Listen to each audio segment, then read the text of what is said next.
CM Nitish Kumar पर साधा निशाना, नीतीश कुमार को बताया कमजोर मुख्यमंत्री।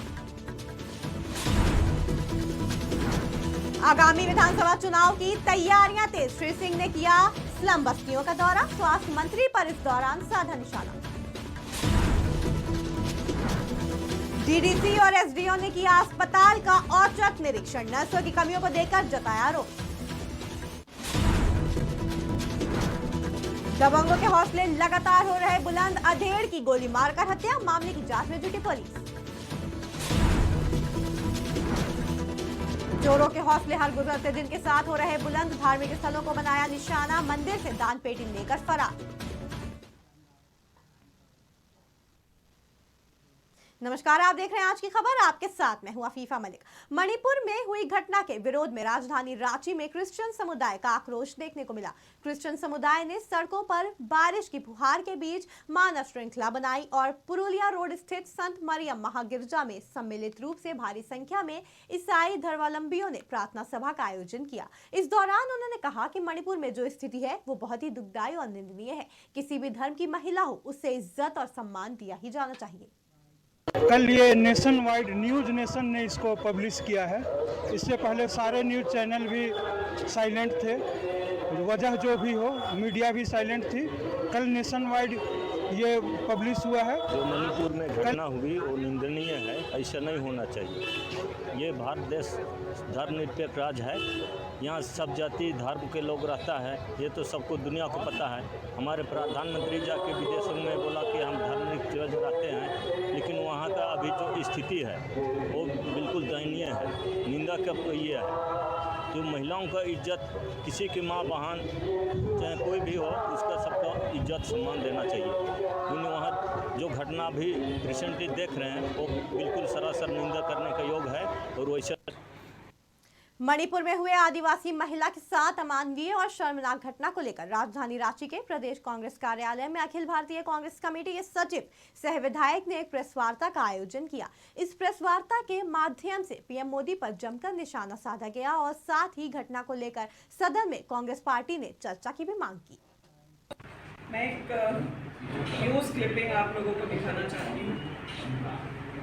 जब से मणिपुर का वीडियो वायरल हुआ है, उसके बाद मुझे लगता है कि ना हम बहनें और जो हमारे पुरुष साथी हैं किसी भी तरह सहज हुए हैं। उसी बीच जिस महिला को परेड कराया गया था, उनके सैनिक पति का एक बयान आया है जो हम लोगों को हिला करके रख देता है। कारगिल के फ्रंट पे जिसने देश को बचाने का काम किया, आज भारी मन से इस बात को कह रहा है कि मैं अपनी पत्नी को नहीं बचा पाया। वीडियो वायरल हुआ, उसके बाद पूरे देश में कैसी स्थिति है और कैसा महसूस हम सब कर रहे हैं वो तो सामने है, लेकिन एक सैनिक कितना असहाय महसूस कर रहा है अपनी पत्नी को लेकर के, वो आप लोगों के बीच। करीब 80 दिनों से मणिपुर जल रहा है, गृह युद्ध की स्थिति है, लेकिन वहाँ 3 दिन अमित शाह जी होकर के आए। वहाँ पर दबाव जब पड़ा तो मीडिया और सोशल मीडिया खास करके जो प्रतिबंधित है। आज की जो प्रेस वार्ता है, आप सभी को पता है कि जिस तरीके का माहौल देश में बना हुआ है कि हर वर्ग आज के दिन कहीं न कहीं आंदोलित है और परेशान है। अगर हम देश के जो सबसे संवेदनशील हिस्सा है इस समय पर मणिपुर की बात करें, लगभग 80 से 100 दिन से वहाँ गृह युद्ध की स्थिति बनी है। प्रधानमंत्री जी ने मन की बात इस बीच कितनी बार की, लेकिन मणिपुर की बात नहीं। जबान खोला भी तो लगभग 8 मिनट के संबोधन में 36 सेकंड का समय उन्होंने मणिपुर को दिया, जहाँ की इतने जान माल की हानि हो चुकी है। और जिस तरीके से मणिपुर जल रहा है, आप सभी गवाह है। इंटरनेट बंद है, जिस कारण से चीज़ें बाहर नहीं आ पा रही पूर्णतः। एक छोटी सी क्लिपिंग आई जो कि भारतवर्ष को, जहाँ की महिलाओं को माता का देवी के स्थान दिया जाता है और जहाँ की महिला आज वैश्विक पटल में अपनी पहचान बना रही है, एक प्रोग्रेसिव, एक मजबूत, एक सशक्त। रांची में चतरा मुख्य मार्ग के बुलथाम थाना क्षेत्र के चितरपुर गांव के पास यात्री बस और ट्रेलर गाड़ी में जोरदार टक्कर हो गई, जिसमें बस के परखच्चे तक उड़ गए। इस घटना में कई यात्री गंभीर रूप से घायल हो गए। वहीं आनन फानन में ग्रामीणों ने इसकी सूचना पुलिस को दी। वहीं मौके पर पहुंची पुलिस ने घायलों को इलाज के लिए अस्पताल में भर्ती कराया और फिलहाल मामले की जांच की जा रही है।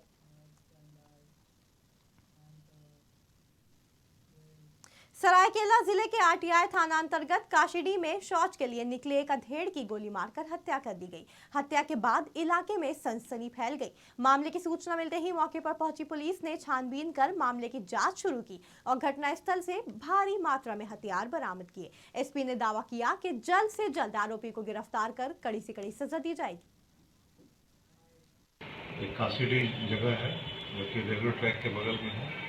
वहाँ पे एक व्यक्ति, इसका नाम विवेक महतो है, जो कि मूल रूप से झापरी गांव थाना चौका का रहने वाला था। तो उसकी हत्या आज सुबह लगभग 6 बजे जब वो घर से शौच के लिए निकला था और शौच करके लौट रहा था, उसी दरमियान एक बाइक पे 3 अपराधकर्मी थे जो कि हाथ लगा कर बैठे थे। उसी में से एक तो बाइक पे बैठा रह गया था, 2 उतर थे, उसमें से एक ने गोली चलाई। जहाँ तक अभी तक जो सूचना मिली है उसमें 5 गोली मारी गई है, लेकिन एक ही गोली लगा है सर की। मामला लातेहार सदर थाना क्षेत्र के अंबाकोठी में कोचिंग सेंटर की धोखाधड़ी का मामला सामने आया। दरअसल कोचिंग सेंटर के संस्थापक ने बच्चों से फीस के नाम पर 50,000 रुपए वसूली की और फरार हो चले, जिसके बाद जब इस मामले का खुलासा हुआ तो बच्चों ने शिकायत दर्ज कराई। पुलिस इस मामले की जांच कर रही है और जल्द से जल्द आरोपों को पकड़ने की कोशिश की जा रही है। मामला संज्ञान में आया है। उसमें एडमिशन, नेत्रहाट, नवोदय इत्यादि विभिन्न प्रतियोगी परीक्षाओं में एडमिशन कराने को लेकर के एक कोचिंग संचालक के द्वारा बच्चों से उसका एडवांस के तौर पे पैसा लेने का मामला संज्ञान में आया है। उसके बाद वो बिना कोचिंग का जो टेन्योर है उसको पूरा कराए, सिलेबस पूरा कराए, उनके भाग जाने का भी मामला संज्ञान में है। इस संबंध में पुलिस की जांच अग्रतर जांच जारी है। जांचोपरांत जो बिंदु आएंगे उन पर विधि सम्मत कार्रवाई की। के नाम, पढ़ाई के नाम से पैसा लेके आगे पैसा जमा करा लिया, नेत्रहाट की तैयारी कराएंगे और सैनिक की तैयारी करेंगे, ऐसे झूठ सच बोल के आप जो है से अपने जो है से लेके भाग दिए। अब आगे देख रहे हैं सब बच्चा भूखे प्यासे है, कुछ खाना पीना भी नहीं मिल पा रहा है और आगे देखें टीचर उचर कोई नहीं है साथ में। कहाँ वो सब निकल गए, भाग गए? कोई पता नहीं, जानकारी भी नहीं दिए कि मैंने कि हम लोग जा रहे हैं, इसलिए जा रहे हैं। सुबह ही देख रहे हैं कि कोई टीचर नहीं है, मास्टर है, कोई आता पता नहीं है। फोन से बोल रहे हैं तो बोल रहा है कि नहीं से हम बाहर आ गए और कोई सूचना भी नहीं दिया। कितने पैसे दिए हैं आप लोग? 27,000 दिए। क्या नाम है आपका? शंकर यादव। हम लोग जाया एकेडमी में, मतलब हम लोग एडमिशन करवाए थे और वहाँ जो है कि संडे को बातचीत हम लोग गए लेने और जो है सुबह में मास्टर है 4 बजे भोर में भाग गया। हम लोग कोई आता पता नहीं है, बच्चा लोग के जिम्मेवारी भी नहीं दिया मास्टर। तो हम लोग जो है से बच्चा दूसरे तीसरे के मोबाइल नंबर से मतलब फ़ोन कर के बुला, तब जाके हम लोग अपना बच्चा के लेकर के आए।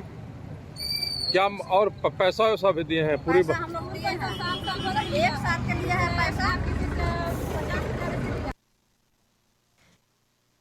के साथ हुए अमानवीय बर्ताव को लेकर देश भर में विरोध प्रदर्शन जारी है। वहीं जमशेदपुर में पीएम मोदी और गृह मंत्री अमित शाह और मणिपुर सरकार का पुतला फूंका जा रहा है। इस कड़ी में कांग्रेस जिला सचिव राजा सिंह के नेतृत्व में कांग्रेसियों ने केंद्र सरकार और मणिपुर सरकार के विरोध में प्रदर्शन किया। कांग्रेसियों ने बिरसा नगर गुड़िया मैदान से लेकर बारीडी चौक तक पदयात्रा निकाली।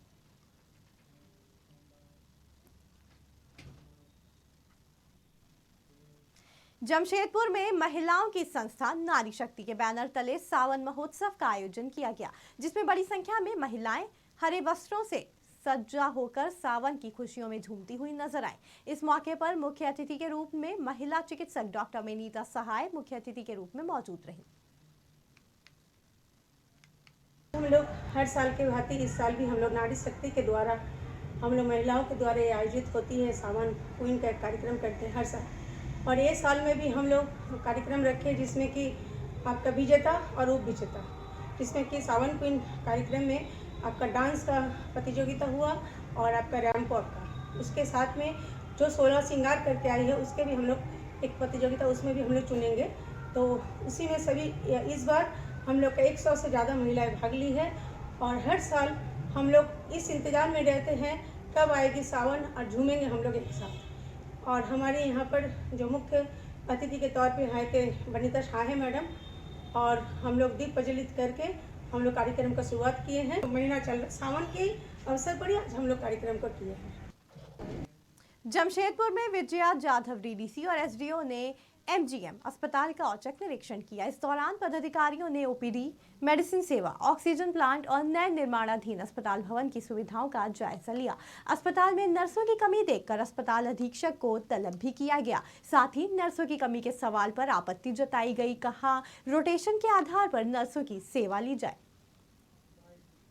एक स्वीकृत बल के अगेंस्ट पहले सरकार भर्ती किया करती थी, पर जब ये भर्ती की प्रोसेस या फिर आरक्षण के नियम, कार्मिक के नियम, कोर्ट के पेंडिंग केसेस, इसके चक्कर में बहुत दिनों तक भर्ती बाधित होती थी, सर्विसेज भी बाधित होती थी। तो आउटसोर्सिंग के थ्रू अभी ये फ्लेक्सिबिलिटी सबको मिली हुई है, तो ये इनके पास भी ये फ्लेक्सिबिलिटी है। तो 270 नर्सेस इन्होंने यहाँ पे लगाए हुए हैं। अब बात है इंटरनल माइंड सेटअप की कि क्या हम आउटसोर्सिंग एजेंट्स को परमानेंट स्टाफ की तरह कुछ रिस्पॉन्सिबिलिटी दे सकते हैं क्या? तो हाँ, दे सकते हैं। वो सामान अगर कल लेके भी चली गई या कोई फ्रॉड या एम्बेजलमेंट भी होता है, तो किस तरह से हमको उसको टैकल करना चाहिए, क्या क्या तरह के कागज़ पत्र या एग्रीमेंट हो जाने चाहिए, या आउटसोर्सिंग एजेंसी को उसके क्या क्रेडेंशियल्स पूर्व में लेने चाहिए, ये सारी चीज़ें धीरे धीरे ट्रेनिंग देने का पार्ट है। It is a general part of governance. हम इन लोगों के साथ रेगुलरली बैठ के चीज़ें हम इनकलकेट कर रहे हैं ताकि ये लोग करें। और मैंने इनको बोला है कि अगर रेगुलर नर्स है जिसको जमशेदपुर में आगामी विधानसभा चुनाव को देखते हुए श्री सिंह जमशेदपुर पश्चिम विधानसभा क्षेत्र में लगातार जनसंपर्क बढ़ा रहे हैं। इसी कड़ी में उन्होंने कदमा और सोनारी एरिया के स्लम बस्तियों का दौरा भी किया, जहां उन्होंने क्षेत्र की जनता के साथ सीधा संवाद करते हुए उनकी समस्याओं को जाना। वहीं इस दौरान उन्होंने स्वास्थ्य मंत्री और पूर्व मंत्री सरयू राय पर सीधा निशाना साधा है, जिसको का उन घरों में पानी नहीं आ रही है। जितनी नालियां हैं सब गंदी हैं। नालियों की सफाई की कितनी ज़रूरत है। बरसात आ चुका है, महामारी फैलने में कोई रोक नहीं सकता है अगर नालियों की सफाई नहीं होगी। और सबसे अफसोस है कि इस क्षेत्र का जो जनप्रतिनिधि है, मैं नाम नहीं लूँगा, लेकिन इस क्षेत्र के लगातार जनप्रतिनिधि मंत्री रहे हैं। एक मंत्री का ये क्षेत्र है जो इस सरकार में भी मंत्री हैं, इसके पिछले सरकार में भी मंत्री थे, उनके पहले के भी जो जनप्रतिनिधि थे वो भी मंत्री थे। तो अगर 15 साल से जिस क्षेत्र का जनप्रतिनिधि मंत्री हो और उस क्षेत्र का ये हालत, तो हम समझते हैं कि इससे और दुखद बात नहीं हो सकती है। इसमें तो सुलभ शौचालय हुआ है और शहरी क्षेत्र के रहने वाले लोगों को शौचालय नहीं हो, तो इससे बड़ा दुर्भाग्य। पूरे झारखंड राज्य में बंगला भाषा के उत्थान और बंग साहबियों को उनका अधिकार दिलवाने के लिए राज्य भर में झारखंड बंगला भाषी उद्ययन समिति के बैनर तले आंदोलन किया गया। वहीं रविवार को जमशेदपुर में आयोजित अंतिम बैठक में इस मंच का गठन किया गया। जमशेदपुर निवासी अच्युतम गुप्ता को अध्यक्ष चुना गया।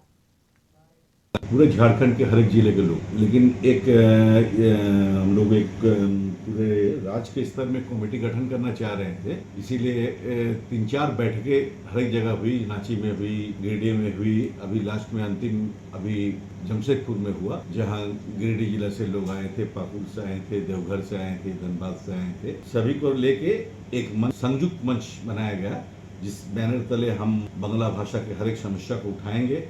सरकार के पास हर एक काम को हम लोग इसी बैनर तले अब करेंगे, जिसका नाम दिया गया झारखंड बंगला भाषा उन्नयन समिति। धनबाद के बेंगू ठाकुर जी हैं, उनको चेयरमैन बनाया गया, और जमशेदपुर के अचिंतम गुप्ता, माननीय अचिंतम गुप्ता जी को इस समिति का प्रेसिडेंट बनाया गया है। सेक्रेटरी बनाया गया है राजेश राय जी को। 2 संयुक्त सचिव बने हैं। घाटशिला से हैं तापस चक्रवर्ती, चाईबासा से काबू दत्ता, और कुछ लोगों को इसके बाद इंक्लूड किया जाएगा पूरे झारखंड से। की बैठक अब शुरू हो जाएगी। रांची में एक हम लोग का केंद्रीय कार्यालय भी खोला जाएगा। विभिन्न मांगों को लेके हम लोग सड़क पर भी उतरेंगे, और मुख्यमंत्री हो सकते हैं हम लोग दिल्ली भी जाएं, पीएम से भी मिले। पटना में भाजपा के प्रदेश अध्यक्ष सम्राट चौधरी ने नीतीश कुमार को कमजोर मुख्यमंत्री करार दिया। उन्होंने कहा कि कमजोर मुख्यमंत्री होने की वजह से नीतीश कुमार कभी राजद सुप्रीमो लालू प्रसाद के घर जाते हैं तो कभी अपने मंत्री के घर जाते हैं। वहीं साथ ही उन्होंने भाजपा नेता विजय सिंह की मौत को लेकर भी नीतीश कुमार को जिम्मेदार ठहराया। स्वर्गीय विजय सिंह की जो हत्या हुई है, उस पर हमने पटना पीएमसीएच के सुपरिटेंडेंट और प्रिंसिपल को आग्रह किया है कि आपने जो जांच प्रक्रिया में जो पूरा मेडिकल पोस्टमार्टम जो हुआ, उसमें जो पूरा वीडियो रिकॉर्डिंग हुए हैं, उसके पूरे वीडियो रिकॉर्डिंग उपलब्ध कराइए, पूरा पोस्टमार्टम का रिपोर्ट उपलब्ध कराइए, क्योंकि हमें सरकार पे भरोसा नहीं है। सरकार शुरू से कहती रही, वही पोस्टमार्टम में आया, ये पूरी तरह संदेह है। इसकी हाई लेवल जांच होनी चाहिए, सिटिंग जज हाई कोर्ट के द्वारा जांच हो या पटना एम्स को पूरी तरह रेफर करे और इस जांच की प्रक्रिया को पूरा किया जाए। देखिए, कमजोर मुख्यमंत्री इसी तरह के होते हैं। कमजोर मुख्यमंत्री को सब जगह जाना पड़ता है, तो जाना ही पड़ेगा ना। देख नहीं रहे, लालू जी के हाथ चरण वंदना करना पड़ता है, राहुल बाबा के पास जाना पड़ता है, तो इसलिए कमजोर मुख्यमंत्रियों को इस तरह जाना भी पड़ेगा। इनको पता हो नहीं हो, जब कांग्रेस के कृपा से नीतीश कुमार की सरकार चलेगी तो मानना ही पड़ेगा ना। नीतीश बाबू क्या कर लेंगे? नीतीश बाबू को आदेश मानना पड़ेगा। राहुल बाबा का आदेश, लालू प्रसाद जी का आदेश, अखिलेश सिंह जी का आदेश मानना ही पड़ेगा। ये कर क्या सकते हैं? इसके स्वर्गीय बिहार और झारखंड की खबरों में फिलहाल इतना ही। जुड़े रहें आज की खबर के साथ ताजा तरीन खबरों के लिए।